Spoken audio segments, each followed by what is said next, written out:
आज हम करेंगे सामाजिक विकास। बच्चों का जो सामाजिक विकास होता है, शुरू में क्या होता है कि बच्चा बहुत ही असहाय होता है और वो पूरी तरह से अपनी माँ पर डिपेंडेंट होता है। तो शुरू के जो महीने होते हैं, प्रथम 5 महीने बच्चा अपने अस्तित्व को और अपनी माँ के अस्तित्व को दोनों को एक ही समझता है और वो अपनी मदर से इतना अटैच्ड होता है कि वो बिल्कुल ये समझता है कि मैं और ये एक ही आइडेंटिटी है। धीरे धीरे जैसे जैसे बच्चा बड़ा होता है और उसकी समझ बनने लगती है, वैसे वैसे वो अपने आप को अलग आइडेंटिटी समझता है और अपनी मदर को अलग आइडेंटिटी समझता है। परंतु वहाँ पर भी जब उसकी मदर उसके साथ रहती है तो उसको एक अलग सा आत्मविश्वास रहता है और एक खुश रहता है बच्चा और अपने आप को सिक्योर्ड फील करता है। जैसे ही उसकी मदर या उसकी कोई भी केयर टेकर जो कि उसका हमेशा ध्यान रखती है, उनके साथ रहकर वो अपने आप को सुरक्षित महसूस करता है। जैसे जैसे बच्चा बड़ा होता जाता है वैसे वैसे, क्योंकि मनुष्य एक सामाजिक प्राणी है, तो ऐसा नहीं है कि एक ही जने से उसका चल रहा है या एक ही जने के साथ उसका पूरा टाइम बीतेगा। बहुत सारे जनों के संपर्क में आता है। परिवार के जैसे उसके पिता हैं, उसके भाई बहन हैं, उसके रिलेटिव्स हैं, उनके सबके वो संपर्क में आता है और जितना सब उसका इंटरेक्शन होगा, जितना उसका दूसरे लोगों से इंटरेक्शन होगा, उतना ही उसका सामाजिक विकास अच्छा होगा। उतना ही उसे ऐसा लगेगा कि मैं किसी मतलब लोगों से मिलूं, उनके साथ रहूं, उनके साथ खेलूं। तो ये सामाजिक विकास है। तो ये इसके बीच शुरू में ही पढ़ते हैं, इसके बीच उसके शुरू में ही पढ़ते हैं। और एक तरह से सामाजिक विकास क्या है? सामाजिक विकास जो जहाँ पर बच्चा रह रहा है, वहाँ के मूल्य, वहाँ का जो वातावरण है, उसके हिसाब से वहाँ की जो अपेक्षाएं हैं, उन अपेक्षाओं को अपने अंदर उनकी जो मूल्य हैं वो वास्तविक मूल्य विकसित करता है और अपने आप को उसी के अनुसार ढाल लेता है। तो समाज द्वारा मान्य जो मूल्य है, दर्शन है, मानक है और अभिवृत्तियाँ हैं, संस्कृति है, इन सभी को जब बच्चा अपना लेता है तो वो उसका सामाजिक विकास कहलाता है। और इस सामाजिक विकास से उसको बहुत सारे आगे भी चल के बहुत सारी सफलताएं प्राप्त होती हैं, क्योंकि जहाँ भी वो जाएगा तो किससे कैसे बात करनी है, कैसे उसको अपने आप को, अपने भावों को प्रदर्शित करना है, ये सब वो सामाजिक विकास के द्वारा ही सीखता है। जितना वो लोगों से मिलता है, जितने जनों से वो बातचीत करता है, उतना ही उसका सामाजिक विकास स्वस्थ होता है और वो खुश रहता है। तो सामाजिक विकास भी सकारात्मक अगर विकसित होता है तो बच्चे को आगे चलकर इससे बहुत ज़्यादा हेल्प मिलती है, क्योंकि उसका जो व्यक्तित्व विकास है वो भी इसी पर ही आधारित है। तो अब हम करेंगे सामाजिकरण की प्रक्रिया। सामाजिकरण की प्रक्रिया जो है, इसके अंतर्गत क्या आता है? सबसे पहले है समाज द्वारा मान्य तरीकों के अनुसार व्यवहार करना। समाज की हमारे से मतलब उस बच्चे से क्या अपेक्षाएं हैं, उसके अनुसार बच्चा सही और गलत की पहचान करता है। ये जो प्रत्यय है, सही और गलत के प्रत्यय, और कैसे वो अपना सामाजिकरण करता है, ये सभी कुछ उसके वातावरण पर निर्भर करता है और उसके साथ जो रह रहे लोग हैं उनके ऊपर निर्भर करता है कि वो उसका सामाजिकरण किस प्रकार से करेंगे। तो ये जहाँ पर वो रह रहा है वहीं से, या जो उसको ट्रेनिंग मिल रही है वहीं से वो सही और गलत का प्रत्यय निर्धारित करता है। जब बच्चे को पता होता है कि कोई काम वो गलत कर रहा है, तो जैसे फॉर एग्जांपल कि बच्चा कोई ऐसी इस तरह का काम कर रहा है जैसे मिट्टी खाना, या कोई भी उसको ऐसा लगता है कि ये अप्रूवल नहीं मिलेगा उसको, या उसकी मदर जो है उसको डांटेंगी या फादर डांटेंगे या घर के लोग उसको डांटेंगे, तो वो क्या करता है, वो सबको पता लग जाता है, मगर फिर भी वो अपनी तरफ से ये कोशिश करता है कि अपने हाथ छुपा ले, अपना जहाँ पर वो खा रहा है तो वो छुप के खा ले। तो वो इस तरह से वो ऐसी एक्टिविटीज़ करता है जिससे उसको ऐसा दूसरे लोगों को पता ना चले कि वो ये काम कर रहा है, मतलब उसे अंदर ही अंदर ये पता होता है कि ये काम गलत है और जो वो ये कर रहा है तो वो गलत है।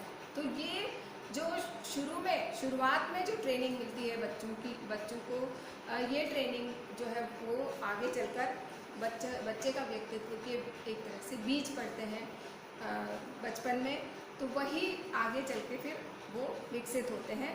तो जिस तरह का व्यक्तित्व उसका बन जाता है उसको हम रूपांतरित कर सकते हैं, परंतु उसको परिवर्तित नहीं कर सकते। तो सामाजिकरण जो है वो उसके जीवन में बहुत ही महत्वपूर्ण है और समाज के द्वारा ही उसे पता चलता है कि कौन सी चीज़ गलत है, कौन सी चीज़ सही है। और ये भी होता है कि हर समाज की सही और गलत का पैमाना अलग अलग होता है। तो वो किस वातावरण में रह रहा है, बाद में जब वो आगे चल के जैसे जब किशोरावस्था में आता है तब उसकी जो रीजनिंग पावर है या तर्क शक्ति है वो विकसित हो जाती है और तब वह अपने अनुभव के अनुसार ये पता लगाता है कि क्या चीज़ सही है या क्या गलत है। वो अपने दिमाग से सोचता है, क्योंकि कई चीज़ें उसको ऐसा लगता है कि ये मुझे सही बताया गया है परंतु ये चीज़ गलत है, इसका कारण ये है। तो वो अपने आप से एनालाइज भी करने लगता है, उसका विश्लेषीकरण करने लगता है जो चीज़ उसे बताई जाती है या जो ट्रेनिंग उसको दी जाती है। पर बचपन में जैसा उसको बता दिया जाता है, जैसे सब लोग बोलते हैं वैसा ही वो करता है। तो ये सामाजिकरण की प्रक्रिया के अंतर्गत यही आता है कि जो मानक उसको बता दिए गए हैं, जो मूल्य उसे बता दिए गए हैं, वो उसी के अनुसार कार्य करता है और उसी के अनुसार सही और गलत का फैसला करता है।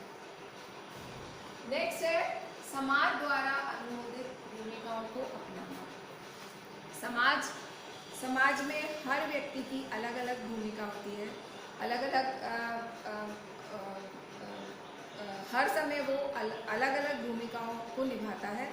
जैसे कि बच्चा है तो वो कहीं पर अपने किसी का मित्र बन जाता है, फिर किसी का बच्चा होता है, तो इस तरह से किसी का भतीजा होता है, किसी का भांजा होता है। तो हर व्यक्ति की अलग अलग भूमिकाएं हैं या अलग अलग रोल्स हैं जो समाजीकरण में हमें देखने को मिलते हैं। इसी तरह से कोई लेडी है तो वो किसी की माँ है, किसी की भाभी है, किसी की चाची है, किसी की मामी है। तो अलग अलग रोल्स में हम अपनी भूमिका को कैसे निभाते हैं, ये भी सामाजिकरण हमारा किस प्रकार का है उस पर निर्भर करता है। हर रोल को अगर हम अच्छी तरह से निभाते हैं तो हमें खुद को ही सेटिस्फेक्शन मिलता है और हमारी समाज में एक अलग पहचान बनती है, एक अलग अस्तित्व बनता है। तो ये रोल्स जो है वो ज़रूरी नहीं है कि दूसरों की अपेक्षाओं के अनुसार ही हम बनाएं। हम खुद भी अपने आप को अपना विश्लेषण करके और हर रोल का विश्लेषण करके हम अपने हिसाब से भी उस भूमिका के मानक तय कर सकते हैं, उस भूमिका के मूल्य तय कर सकते हैं और उस हिसाब से हम अपने आप को उस भूमिका के अंदर अच्छा उतार सकते हैं। और जहाँ पर हम अपने व्यक्तित्व का अस्तित्व भी डालते हैं, जिस भूमिका में हम अपना अस्तित्व भी डालते हैं, वो भूमिका ज़्यादा प्रबल हो जाती है, ज़्यादा बलशाली हो जाती है, क्योंकि हम अपने हिसाब से उस भूमिका को निभाते हैं। तो वो ज़्यादा अच्छे से पहचानी जाती है और हम एक तरह से अपना अपनत्व भी उसमें डालते हैं। तो हर समाज में अलग अलग तरह की भूमिका हर व्यक्ति निभाता है और वो भूमिका जैसे कोई व्यवसाय है तो उसमें उसकी अलग भूमिका होगी। जैसे डॉक्टर्स के लिए अलग अपेक्षाएं हैं, वकीलों के लिए अलग अपेक्षाएं हैं, एक जो प्रवक्ता है उसके लिए अलग अपेक्षाएं। तो अलग अलग भूमिकाओं में हम अलग अलग तरह से अपने आप को प्रदर्शित करते हैं। तो ये हमारा व्यक्तित्व है, उसके अनुसार ही हम अपने आप को प्रदर्शित करते हैं। तो ये होगा। नेक्स्ट है सामाजिक अभिवृत्तियों का विकास करना। हमारे समाज में अलग अलग तरह की अपेक्षाएं होती हैं, अलग अलग तरह की अपेक्षाओं के अनुसार ही हम अपने एटीट्यूड्स बनाते हैं, अपनी अभिवृत्तियां बनाते हैं और ये अभिवृत्तियां समय के अनुसार रूपांतरित भी होती रहती हैं। तो ये अभिवृत्तियाँ ये एक तरह से समाज की अपेक्षा है हमसे, और हम जो है वो हम हमारी भूमिका हम मतलब हमारा रोल क्या है या हमसे क्या अपेक्षाएं की जा रही हैं, इसको हमें अच्छे से पहचानना चाहिए। और वो अपेक्षाएं सकारात्मक है या नकारात्मक है, या इन अपेक्षाओं को हमें किस प्रकार से निभाना है, ये हमारे व्यक्तित्व पर निर्भर करता है कि हम उन अपेक्षाओं को, उन अभिवृत्तियों को कैसे विकसित करते हैं अपने अंदर। जैसे फॉर एग्ज़ाम्पल हर चीज़ का एक कंसेप्ट होता है, हर चीज़ को, हर रिस्पॉन्सिबिलिटी को निभाने का एक कंसेप्ट होता है। कोई व्यक्ति एक ही काम को बहुत देर से करता है परंतु अच्छी तरह से करता है, और एक व्यक्ति है उसको ऐसा लगता है कि ये काम मुझे दिया है, ये मुझे निपटाना है, और वो उसको जल्दी जल्दी करता है और उसकी क्वालिटी पे वो ध्यान नहीं देता, वो सिर्फ उसकी क्वांटिटी पे ध्यान देता है। तो ये हर व्यक्ति का अलग अलग सोचने का तरीका होता है, अलग अलग कार्य करने का ढंग होता है। तो उसके हिसाब से वो अपनी अभिवृत्तियाँ विकसित करता है और उसी के हिसाब से उसको सफलता प्राप्त होती है। किसी व्यक्ति का जो कार्य है उसको बहुत बड़ा सोशल रिकग्निशन मिलता है। वो क्यों मिलता है? क्योंकि उसने बहुत मेहनत से, बहुत धैर्य से और बहुत शोध करके हर उस कार्य को किया है, उसमें समय लगाया है और उसमें अपनी जितनी भी जो भी वो कर सकता था, जितने भी वो एफ़र्ट कर सकता था, वो एफ़र्ट उसने डाले हैं। तो ये हर व्यक्ति का अलग अलग होता है, उसकी जिस प्रकार का उसका बचपन में कैसा बीता है, उसका जैसी उसको ट्रेनिंग मिली है, जैसी उसके माँ बाप से ट्रेनिंग मिली है, जिस वातावरण में वो रह रहा है, वो सब कुछ उसके सामाजिक विकास को प्रभावित करते हैं।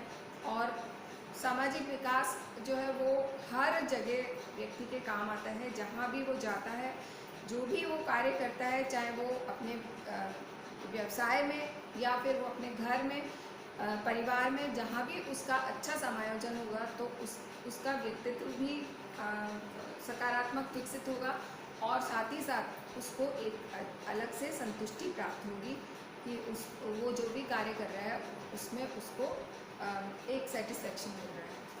तो ये सामाजिकरण की प्रक्रिया है। तो आज हमने क्या किया, सामाजिक विकास क्या होता है इसके बारे में हमने आपसे डिस्कस किया।